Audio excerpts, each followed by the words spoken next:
नमस्कार साथियों। Infusion notes के ऑनलाइन प्लेटफॉर्म पे एक बार फिर से आपका स्वागत है। डेली करंट अफेयर के सेशन में आज अपन 7 फरवरी 2025 का इंडिया का जो भी मोस्ट इंपॉर्टेंट करंट अफेयर है उसको डिटेल एनालिसिस और स्टैटिस्टिक्स जीके के साथ कवर करने वाले हैं। आप किसी भी गवर्नमेंट एग्जाम की तैयारी कर रहे हो, प्रत्येक एग्जाम की दृष्टि से ये क्लास बहुत ही इंपॉर्टेंट है और आपको इस क्लास की पीडीएफ लेनी है, क्योंकि पीडीएफ में प्रत्येक क्वेश्चन के नीचे डिटेल एनालिसिस सिस्टमेटिक तरीके से लिखा हुआ मिल जाएगा। पीडीएफ कैसे मिलेगी इस क्लास के अंत में अपन उस पर भी चर्चा करेंगे। चलिए पहले आज की क्लास को शुरू कर लेते हैं। पहला क्वेश्चन क्या है, हाल ही में किस कंपनी ने अपना नाम बदलकर इटरनल कर लिया है। इटरनल नाम नया नाम है ये किसी कंपनी का, और एक कंपनी है, बहुत ही बड़ी कंपनी है जिसने अपना नाम परिवर्तन किया है और नया नाम क्या रखा है, इटरनल रखा है। उस कंपनी का नाम आपसे इस क्वेश्चन के परिप्रेक्ष्य में पूछा है। उसका राइट ऑप्शन है ऑप्शन नंबर 2 जोमेटो। आप जोमेटो कंपनी के बारे में सही जानते होंगे, जो कि फूड डिलीवरी का काम करती है। जोमेटो क्या करती है, फूड डिलीवरी का। जोमेटो का एप्लीकेशन है, आप वहाँ पर जाकर अपने नियर बाय रेस्टोरेंट जो भी है वहाँ से आप ऑर्डर करते हो खाने के लिए, और जो डिलीवरी बॉय होता है वो आपके घर तक उसको पहुँचाता है। तो वो कंपनी है जोमेटो, जिसकी लाल लाल टी शर्ट है, आप सब जानते हो अच्छे से जोमेटो को। अब जोमेटो ने अपना नाम चेंज क्यों किया है, ऐसी क्या दिक्कत आ गई। अच्छा खासा मार्केट कैप है जोमेटो का, बहुत ही अच्छी कंपनी मानी जाती है, फिर इसने अपना नाम परिवर्तन क्यों किया। नाम परिवर्तन ऐसे ही नहीं किया है, जोमेटो ने 4 कंपनियों को अपने साथ मर्ज कर लिया है, यानी 4 कंपनियां मिलकर इटरनल कंपनी बनी है, अकेली जोमेटो नहीं बनी है। कौन कौन सी, जोमेटो के साथ एक जोमेटो खुद तो है ही, एक आपने कंपनी का नाम सुना होगा ब्लिंकिट, नाम सुना है ना ब्लिंकिट। ये क्या काम करती है ये भी मैं आपको बताऊंगा। ब्लिंकिट कंपनी जो भी ग्रोसरी का सामान होती है, जो भी मेडिसिन होती है, वो आप तक डिलीवर करने का काम करती है। येलो कलर का जिसका लोगो है ब्लिंकिट, आप जानते होंगे। इसके अलावा एक डिस्ट्रिक्ट नाम की कंपनी है, कौन सी, डिस्ट्रिक्ट नाम है, डिस्ट्रिक्ट। इतनी बड़ी कंपनी नहीं है लेकिन अच्छी खासी चलती है डिस्ट्रिक्ट कंपनी, जो कि लाइव इवेंट होस्ट करवाने का काम करती है। क्या करती है, लाइव इवेंट करवाती है। डिस्ट्रिक्ट कंपनी का नाम है। एक है हाइपर प्योर कंपनी, कौन सी, hyper pure.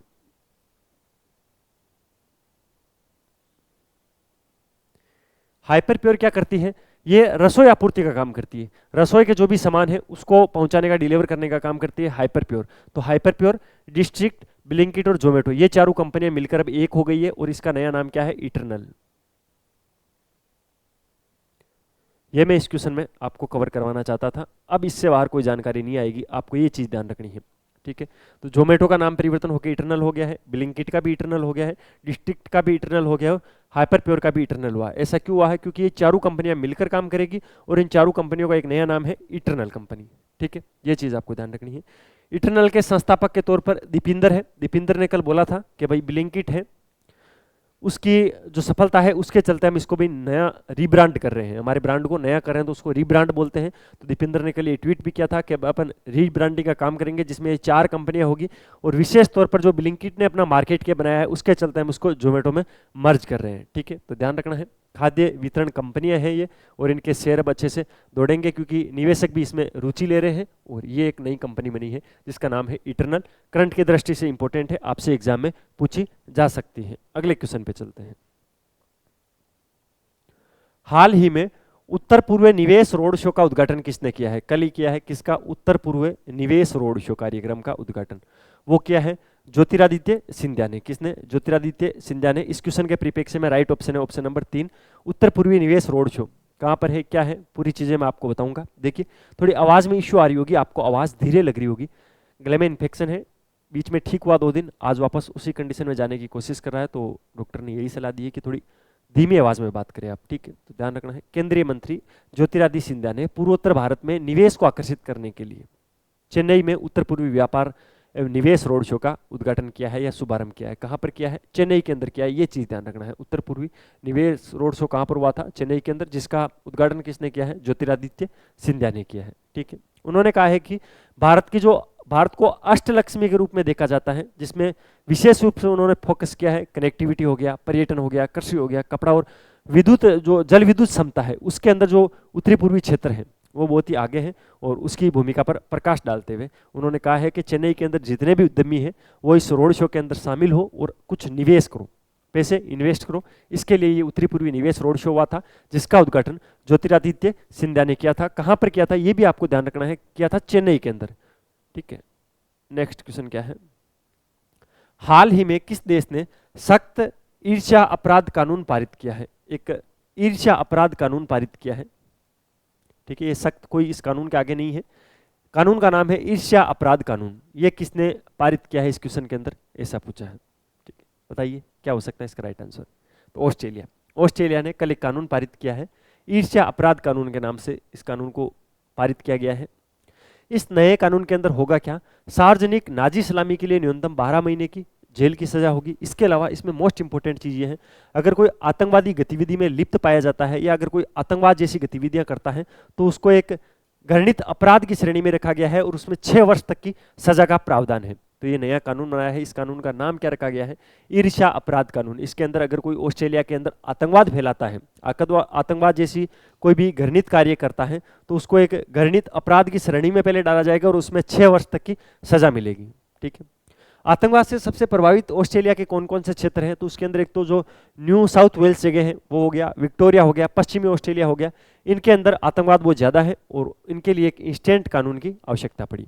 Premium Chris mince ने ये बोला भी था कि जो ये यहूदी विरोधी हमले हो रहे हैं हमारे देश के अंदर, उसको अगर रोकना है तो उसका एक ही तरीका है, उसके लिए एक स्ट्रिक्ट कानून लाना होगा और एक नया कानून आया है, ईर्ष्या अपराध कानून इसका नाम रखा गया है, ठीक है। तो जिसका जो अपने मंदिर होते हैं ना भारत के अंदर, उसी तरह वहां पर आराधनालय होते हैं, वहां पर बहुत ज्यादा यहूदी तोड़फोड़ कर रहे हैं, यहूदियों का आतंकवाद वहां पर बहुत ज्यादा हो गया है, जिसके चलते ऑस्ट्रेलिया ने कहा है कि अब एक नया कानून बनाएंगे, अगर कोई भी व्यक्ति ऑस्ट्रेलिया का किसी आपराधिक गतिविधि में लिप्त पाया जाता है तो उसको 6 वर्ष तक की सजा देंगे हम इस कानून के तहत।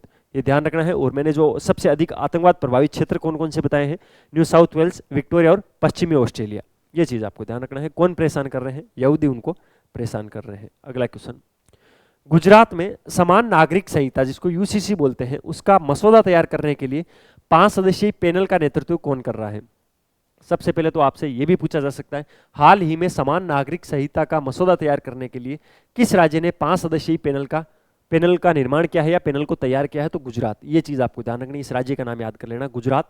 समान नागरिक संहिता का मसौदा तैयार करना है, उसके लिए 5 सदस्यीय पैनल बनाया गया है। इससे पहले आपको पता होना चाहिए, पिछले साल 27 जनवरी को उत्तराखंड ने यूसीसी को लागू किया था। यूसीसी का मतलब क्या था उत्तराखंड के अंदर? यही था कि समान संपत्ति के अधिकार होंगे। आप चाहे हिंदू हो, चाहे मुस्लिम हो, चाहे ईसाई हो, चाहे आपका कोई सा भी धर्म हो, आपकी धार्मिक स्थिति क्या है, आप किस धर्म से बिलोंग करते हैं, उस हिसाब से कोई विवाह का पंजीकरण नहीं होगा, सबके लिए समान तो विवाह का पंजीकरण होगा, समान ही संपत्ति के अधिकार होंगे। ये कहा गया था 27 जनवरी को उत्तराखंड के अंदर जब यूसीसी को लागू किया गया था। उसी प्रकार यूसीसी को लागू गुजरात करना चाहता है, उसके लिए इन्होंने एक 5 सदस्यीय पैनल को तैयार किया है, ठीक है। किसने तैयार किया है? तो वर्तमान में गुजरात के मुख्यमंत्री है भूपेंद्र पटेल, उन्होंने इसको तैयार किया है, जिसको रंजना देसाई को इसका नेतृत्व सौंपा गया है। कौन? जस्टिस रंजना देसाई, वहाँ की जस्टिस है, रंजना देसाई इनका नाम है और इनको इस पैनल का अध्यक्ष बनाया गया है। या इस पैनल की कमान किसको सौंपी गई है? रंजना देसाई को सौंपी गई है। इनको 45 दिन का अल्टीमेटम दिया गया है। कितना? 45 दिन का। बोला 45 दिन में ये मसौदा बना के आप हमें तैयार करके दो। और यूसीसी का उद्देश्य यही होता है, सभी धर्मों के लिए जो व्यक्तिगत कानून है वो एक होने चाहिए। आप चाहे किसी भी धर्म से बिलोंग करते हो, लेकिन जो आपके व्यक्तिगत कानून है वो एकदम समान होंगे। जैसे कि विवाह संबंधी हो गए, तलाक संबंधी हो गए, विरासत संबंधी होगी, किसी को गोद लेते हो तो आप चाहे हिंदू हो चाहे मुस्लिम हो, किसी को गोद लेते हो तो समान कानून होंगे आपके लिए, ठीक है। तलाक आप चाहे हिंदू हो या मुस्लिम हो, अगर आप तलाक देते हो तो उसके लिए समान कानून होंगे, विवाह के समान कानून होंगे। इसी को यूसीसी बोलते हैं। 45 दिन के अल्टीमेटम के साथ तैयार की एक समिति, जिसका अध्यक्ष बनाया गया है न्यायाधीश रंजना देसाई को। किसने तैयार किया? भूपेंद्र पटेल ने। वो किस राज्य के मुख्यमंत्री? गुजरात के हैं। उससे पहले 27 जनवरी को यूसीसी किसने लागू किया था? उत्तराखंड ने किया था। वहां पर भी समान संपत्ति के अधिकार दिए गए, समान विवाह संबंधी अधिकार दिए गए थे। तो ये चीज आपको ध्यान रखनी है। अब चलते हैं अगले क्वेश्चन पे। 38वें राष्ट्रीय खेल मैंने आपको बता दी थी, उत्तराखंड के अंदर अभी 38वें राष्ट्रीय खेल चल रहे हैं। कल मैंने एक क्वेश्चन करवाया था, कबड्डी के अंदर गोल्ड मेडल किसने जीता है, पुरुषों में किसने जीता है, महिलाओं में किसने जीता है। अब ये निशानेबाजी का है। 38वें राष्ट्रीय खेलों में निशानेबाजी में स्वर्ण पदक किसने जीता है। निशानेबाजी का कल फाइनल हो गया था, किसने कौन सा मेडल जीता है ये आपको अच्छे से पता होना चाहिए। नीरज कुमार ने निशानेबाजी में 38वें राष्ट्रीय खेलों में जो उत्तराखंड के अंदर आयोजित हो रहे हैं वहां पर गोल्ड मेडल जीते हैं, ठीक है। ध्यान रखना है 50 मीटर राइफल 3 पोजीशन पुरुष स्पर्धा के अंदर इन्होंने खिताब जीता है। इवेंट आपसे एग्जाम में पूछा जाता है, तो नीरज कुमार का इवेंट कौन सा था? 50 मीटर राइफल 3 पोजीशन पुरुष स्पर्धा इनका, इसके अंदर इन्होंने गोल्ड मेडल जीता है। ये इवेंट का नाम मैंने आपको बताया था। गोल्ड इन्होंने जीता है, तो किसी ने रजत पदक जीता होगा, किसी ने कांस्य पदक जीता होगा, सर वो भी बताओ। तो रजत पदक किसने जीता है? ऐश्वर्या प्रताप सिंह तोमर, जो कि मध्य प्रदेश के, ध्यान रखना है, तोमर साहब एमपी के हैं, तोमर साहब एमपी के हैं और इन्होंने जीता है रजत पदक। इसके अलावा एक कांस्य पदक भी होता है, जो तीसरे स्थान पर आता है उसको कांस्य पदक दिया जाता है। सर्वपल्ली सुरेश कुसाले ने जीता था। किसने? सुरेश कुसाले ने जीता था। सुरेश महाराष्ट्र के हैं। कहां के? सुरेश महाराष्ट्र के हैं।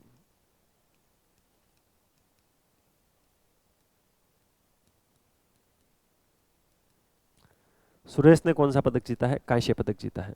गोल्ड मेडल किसने जीता है? नीरज कुमार ने जीता है। नीरज कुमार कहाँ के हैं? ये भी आपको पता होना चाहिए, क्योंकि ये तो बहुत ही इंपॉर्टेंट है, फिर भी आपको पता नहीं है।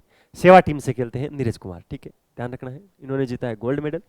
कैटेगरी मैंने आपको बता दी है। इसके अलावा 10 मीटर एयर पिस्टल का भी कल हो गया, जो मिक्स्ड टीम होता है उसका जो टूर्नामेंट है वो कल हो गया, जिसके अंदर हरियाणा के सुचूरी और प्रमोद ने 10 मीटर एयर पिस्टल के अंदर मिक्स्ड टीम के अंदर गोल्ड मेडल जीता है। राजस्थान में इसमें रजत पदक जीता है और महाराष्ट्र ने कांस्य पदक जीता है। तो ये चीजें आपको ध्यान रखनी है। 38वें राष्ट्रीय खेलों में जैसे जैसे टूर्नामेंट आगे बढ़ रहा है, वैसे वैसे कौन कौन विजयी हो रहा है, वो सारी चीजें मैं आपको बता रहा हूँ।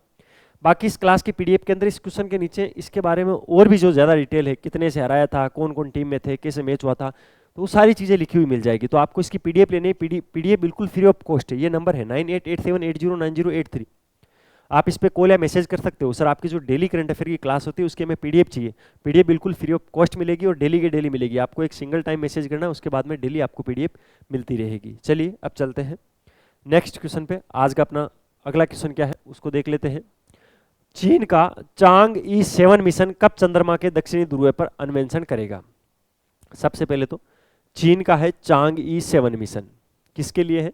चंद्रमा के दक्षिणी ध्रुव के लिए है। ये अपनी खोज कब शुरू करेगा? इस क्वेश्चन के अंदर ऐसा पूछा गया है, तो 2026 के अंदर ये अपनी खोज शुरू कर देगा। ऑप्शन नंबर 3 इस क्वेश्चन के परिप्रेक्ष्य में राइट ऑप्शन है। ध्यान रखना है, चीन का चांग ई 7 मिशन है, वो 2026 में चंद्रमा के दक्षिणी ध्रुव पर अन्वेषण शुरू कर देगा, ठीक है। इसको जब बनाया जा रहा था तो उसका उद्देश्य क्या रखा था चीन ने? जो चंद्रमा का दक्षिणी ध्रुव है वहां पर पानी व बर्फ की खोज करना, ठीक है, कि वहां पर पानी है कि नहीं है, पानी है तो बर्फ है कि नहीं है, उस सभी चीजों का पता करना और मानव निवास के लिए नई टेक्नोलॉजियों का परीक्षण करने के लिए चीन ने चांग ई 7 मिशन को लॉन्च किया था, ठीक है। 2026 के अंदर ये अपना अन्वेषण शुरू कर देगा। इस मिशन के अंदर क्या क्या था? एक ऑर्बिटर था, एक लॉन्डर था, एक लैंडर था, एक रोवर था, एक छायादार क्रेटरों का पता लगाने के लिए उड़ने वाला रोबोट उसके अंदर था, वो इंपॉर्टेंट है। रोबोट डिक्टेटर था। क्या था? रोबोट डिक्टेटर था। रोबोट डिक्टेटर था कैसा? उसके अंदर 6 पैर लगे हैं। जो रोबोट डिक्टेटर है हवा में उड़ेगा वो, उसके अंदर 6 अलग अलग जगह पैर लगे हुए हैं, ठीक है, उससे वो उड़ेगा और सूर्य और प्रकाश की छाया के अंदर, ठीक है, सूर्य का जो प्रकाश है उसके अंदर और जो सूर्य की छाया है, सूर्य से जो छाया पड़ती है चंद्रमा के दक्षिण ध्रुव पर, उससे वो क्या करेगा? घूमकर पानी की उपस्थिति का पता लगाएगा। तो इस मिशन के बारे में इससे बाहर कोई भी क्वेश्चन नहीं आएगा।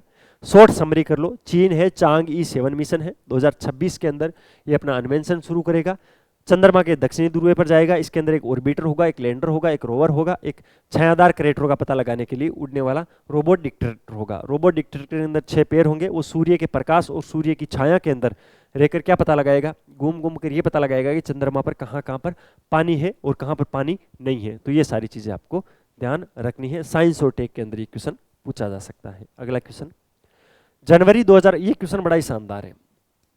ये क्वेश्चन आईएमपी भी है, बड़ा ही कंफ्यूजिंग वाला क्वेश्चन है। स्टेट पीसीएस के जो एग्जाम होते हैं उसमें ये क्वेश्चन आ सकता है। क्वेश्चन क्या है? जनवरी 2025 को किस रूप में दर्ज किया गया? यानी जनवरी 2025 माह है यहाँ पर, ठीक है, जो जनवरी 2025 का जो महीना था उसको किस रूप में दर्ज किया गया है? क्या ये सबसे ठंडा महीना था? क्या ये सबसे गर्म महीना था? सबसे अधिक वर्षा वाला महीना था या सबसे अधिक बर्फबारी वाला महीना था? ये कौन सा महीना है? वैश्विक रूप पर ये महीना पूछा है।